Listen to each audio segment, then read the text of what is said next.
오늘 나누고 싶은 이야기는 집단 지성과 팀워크에 관계된 이야기입니다. 저는 언젠가 미국 제너럴 일렉트릭에서 실시하고 있는 퍼실리테이터 양성 과정에 세미나에 참여한 적이 있었습니다. 주로 다루었던 주제는 공감대 형성에 대한 내용이었습니다. 어떻게 참석자 전원이 자신의 이야기를 잘 할 수 있을 것인가, 그리고 참석자 전원이 다른 사람이 발표하는 것을 잘 경청할 수 있을 것인가, 그리고 어떻게 하면 민주적이고 합리적으로 의사결정들을 관리해 갈 수 있을 것인가, 그리고 그것을 모두가 잘 따를 것인가, 이런 내용들에 대한 것이 그 퍼실리테이터 양성 과정의 주요 핵심 과제였습니다. 저는 제너럴 일렉트릭에서 진행되고 있는 그 프로그램에 참여하면서 제너럴 일렉트릭 기업 문화 중에 소중한 것을 하나 발견하였습니다. 그 바로 팀워크였습니다. 집단 지성이었습니다. 문제를 해결하기 위해서 한 사람의 천재가 탁월한 식견으로 문제를 해결하는 것이 아니라 200명이 모여서 모든 것에 대해서, 현상 분석에 대해서, 원인 분석에 대해서, 개선안에 대해서, 대책에 대해서 200명이 집단으로 토의해서 답을 만들어내는 과정이 매우 신선했습니다. 어떻게 운영하냐면요, 200명을 모아서 10명 정도 단위로 소집단을 나눕니다. 그리고 10명씩 토의하게 하는 거죠. 1시간씩이요. 1시간 60분 동안에 10명이 토의하니까 충분히 대화할 수 있잖아요.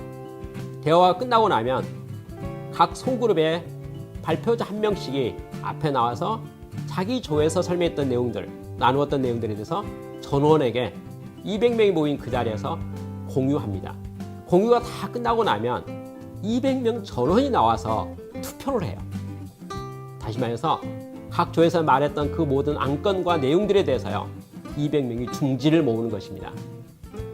투표에서 나온 결과에 따라서 인기가 없었던 품목들은 삭제가 되고요, 관심 있는 품목들은 선정이 되어서 바로 다음 단계를 진행해 가는 것입니다. 저는 200명이 모여서 나온 결론에 깜짝 놀랐습니다. 제너럴 일렉트릭에서는요, 워크아웃이라는 이름을 가지고 이러한 집단 지성으로 발의된 모든 개선안을 무조건 채택하는 정책을 가지고 있다는 것이죠. 이게 무엇을 의미합니까? 한 사람의 지혜보다 10사람의 지혜가 무조건 낫다라고 하는 것을 증명하는 하나의 경영관리 기법이라고 생각합니다. 한 사람이 아이디어를 내더라도 사실은 양과 질에 있어서 한계가 있습니다. 그러나 여러 사람이 함께 모여서 이야기하게 되면 양이 늘어나지요. 그리고 질도 좋아져 갑니다. 거기서 나오는 최저가, 그게 바로 우리가 할 수 있는 최선의 결과를 나타낸다는 거 볼 수가 있습니다. 요새는 인공지능을 포함해서 빅데이터를 포함해서 데이터 분석에 대한 것이 관심이 높아져 가고 있습니다. 저도 컴퓨터 시뮬레이션 프로그램을 보면서 감탄하는 게 있습니다. 무한 반복이 가능하다는 거죠. 여러 번 할 수 있다는 거죠. 어떤 결과를 나타내기 위해서 5번, 10번, 100번 해보는 것이 아니고 1000번, 10,000번, 100만 번 시도해보고 검토해서 답을 내는 것입니다. 당연히 수많은 시도 가운데서 나오는 그 답이 훨씬 더 좋은 답이 나온다는 것을 경험학적으로 또 실질적으로 많이 보고 있습니다. 그런 면에서 인공지능, 빅데이터 분석이 우리가 하는 것보다 훨씬 기대 이상의 성과를 나타낸다고도 볼 수가 있습니다. 이러한 모든 것의 키워드는 한 가지입니다. 집단지성이라는 말입니다. 팀워크라는 말이죠. 이 시간 이후 앞으로 진행되는 모든 의사결정에 여러분이 집단지성을 활용할 것을 특별히 권하고 싶습니다. 그리고 앞으로 네트워크 시대이고 전문가 시대이고 팀워크의 시대라는 것을 여러분이 명심하시고, 한 사람의 지혜와 지식, 한계가 있습니다. 최선이 아닙니다. 최고의 결과를 나타낼 수가 없습니다. 팀은, 집단지성은 우리가 할 수 있는 범위 내에서 최고의 결과를, 성과를 우리에게 가져다 줄 것이라고 생각합니다. 여러분도 집단지성에 도전해 볼 것을 권합니다. 오늘 나누고 싶은 이야기는 철저함의 도전입니다. 제가 어느 공장을 방문해서 우수 경영 혁신 사례에 대해서 자세히 들어본 적이 있었습니다. 내용이 너무 좋았습니다. 저는 이러한 개선을 어떻게 이룰 수 있었는지 궁금해서 과정을 들어보았습니다. 그랬더니 놀랍게도 저에게 이렇게 말한 겁니다. 이거요, 200번 개조했어요. 이렇게 말했습니다. 제가 눈에 보고 있는 결과물은요, 200번 개선된 후의 결과물이었습니다. 첫 번째부터 최고의 성과가 나왔을까요? 결코 그러지 않았습니다. 일단은 좋았죠. 과거보다는 좋았죠. 현재 모습보다는 더 좋았기 때문에 개선안으로 채택이 되었고 실시가 되었습니다. 그런데 해보니까 어떻게 됐을까요? 보완사항이 생긴 겁니다. 보완했습니다. 완벽했을까요? 그렇지 않았습니다. 바꾸는 것을 지속적으로 개선하는 활동이 이루어져서 200번을 개조한 후에 우리 눈에 보기에 탁월한 제품으로 결과물이 나왔다는 것입니다. 저는 많은 공장을 방문하면서 개선안들에 대해서 심사평가하는 경우가 많습니다. 그런데 상당히 많은 제품들이요, 단기 성과는 매우 좋지만 내구성이 약한 경우가 참 많습니다. 다시 말해서 당장 쓰는 데는 문제 없어요. 그렇지만 계속 반복해서 사용하다 보면 마모되기도 하고 움직이기도 하고 흔들리기도 하고 내구성에 많은 문제들이 있는 걸 보게 됩니다. 결국은 손을 봐야 된다는 거죠. 여러분, 개선하고 보완하고 더 좋게 만드는 일을 부단하게 하는 거, 끊임없이 하는 거, 멈추지 않았으면 좋겠습니다.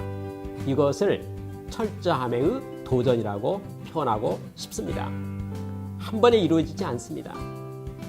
어린 아이가 자라잖아요. 매일 자라겠죠. 어제 오늘 모습 봤을 때 자라는 게 눈에 보입니까?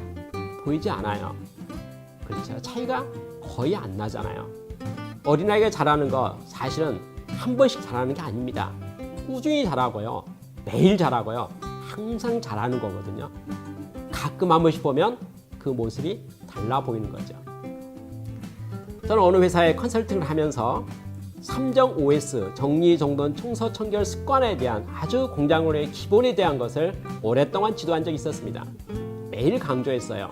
그리고 현장 가서 매일같이 지적을 했었고 개선하고 보완 작업을 했습니다. 귀찮을 정도로 매일같이 집요하게 했습니다. 관계된 사람들은 처음에는 실망했어요. 이런 내용이죠.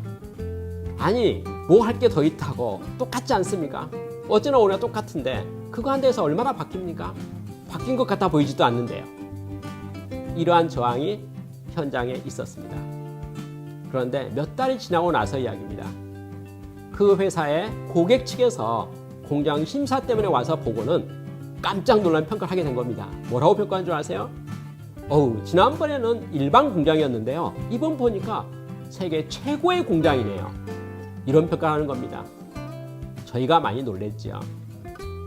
우리는 매일같이 바뀌어가고 있는 모습을 통해서 변화값을 알 수 없었거든요. 그러나 어쩌다 한번 와서 본 사람이 그것에 대해서 발견하고 감탄한 것을 보게 됩니다. 철저함의 도전이라는 용어는요, 사소한 것에 도전하는 겁니다. 쉬운 것에 도전하는 겁니다. 항상 하는 걸 의미하는 겁니다. 완벽해질 때까지 끊임없이 지속적으로 개선하고 바꾸고 보완하고 계속 손보는 것을 의미합니다. 우리는 원하는 게 있습니다. 탁월하기를 원하고 완벽하기를 원하고 또 모든 사람들로부터 인정받기를 원합니다. 그러나 철저함의 도전 없이 가능할까요? 저는 그렇지 않다고 봅니다. 여러분 모두 세운 목표에 대해서, 바람직한 모습에 대해서 철저함에 도전하는 그런 태도를 특별히 권하고 싶습니다.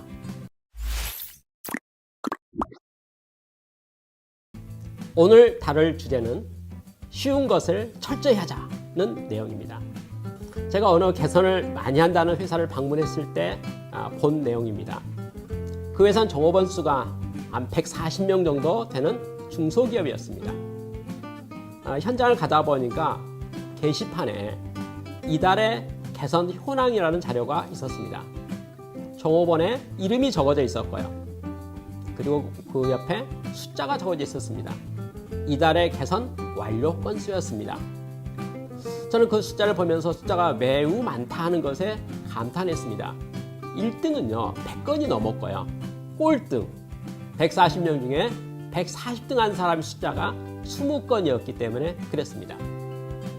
요즘에 우리 주 5일 근무를 많이 하고 있기 때문에 4주 근무한다고 생각하면 한 달 일하는 날짜가 20에서 22일 정도 계산해 볼 수가 있습니다. 그 회사의 직원 중에서 가장 개선을 적게 한 사람이 개선 완료 건수가 20건이라는 것은 일평균 하루에 한 건 정도는 개선을 완료했다는 말이 되는 것이 아니겠습니까? 저는 그 숫자가 너무 놀라서 많아서 관리자에게 질문해 보았습니다.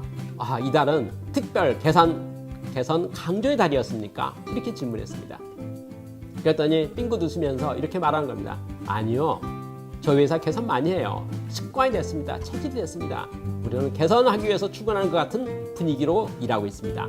라고 말하면서 저희 회사 직원 중에서 최근 3년 동안 매월 20건 미만으로 개선을 완료한 사람은 한 명도 없습니다. 이렇게 말했습니다. 저는 그 회사를 방문하고 나서 곰곰 생각해 보았습니다.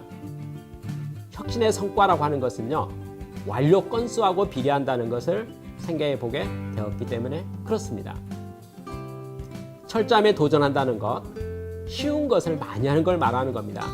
반복해서 많이 한다는 것을 말하는 겁니다.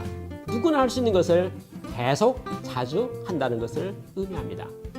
어려운 것, 생생나는 것, 보여주고 싶은 것, 남에게 자랑하고 싶은 것 많이 할 수 없습니다. 그러나 별 볼 일 없어 보이는 것, 맘만 먹으면 금방 해치울 수 있는 것, 이건 많이 할 수 있죠. 이런 것을 우리는 쉬운 일이라고 말합니다.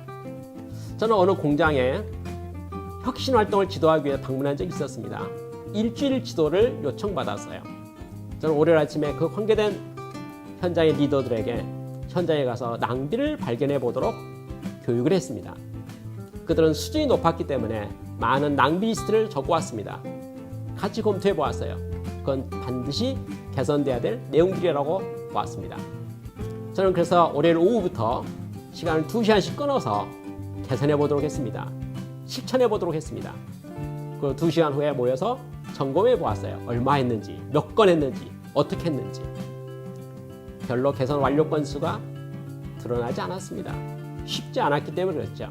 다시 말해서 개선을 준비하는 데 걸린 시간이 더 많이 걸렸다는 것을 의미합니다. 제가 건수를 너무 많이 강조하니까 어쩔 수 없이 간단한 거, 쉬운 것부터 하기 시작했습니다.